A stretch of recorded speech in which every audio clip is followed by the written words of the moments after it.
ఓం నమ శివాయ. మనకు మన 10,000లో కలిపి ఇవి శంకువులు అంటారనమాట. ఈ శంకువుల గురించి మనం చూసుకున్నట్లయితే మన 10,000లో కలిపి ఒకే ఒక్క శంకువు అనేది ఉన్నట్లయితే సుఖభోగములు అనుభవిస్తారు. అంటే మన 10,000లో కలిపి ఒక శంకువు ఉన్నట్లయితే సుఖభోగములు అనుభవిస్తారనమాట.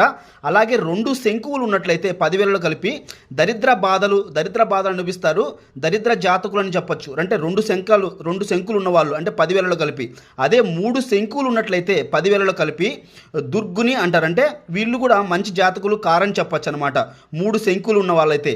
అలాగే 4 శంకులు ఉన్నట్లయితే 10,000లో కలిపి వీళ్ళు సద్గుని, అంటే వీళ్ళకు మంచి సద్గుణాలు ఉంటాయి. 4 శంకులు ఉన్న జాతకులు మంచి సద్గుణాలతో పుడతారనమాట, మంచి వాళ్ళుగా ఉంటారు. అయితే 5 శంకులు ఉన్నట్లయితే 10,000లో కలిపి వీళ్ళు ధనహీనులు అవుతారు. అంటే డబ్బులు అనేవి ఉండవు అనమాట. వీళ్ళు ధన సంపాదన ఉండదు, ధనహీనులు అంటారనమాట 5 శంకువులు ఉన్న వాళ్ళకు.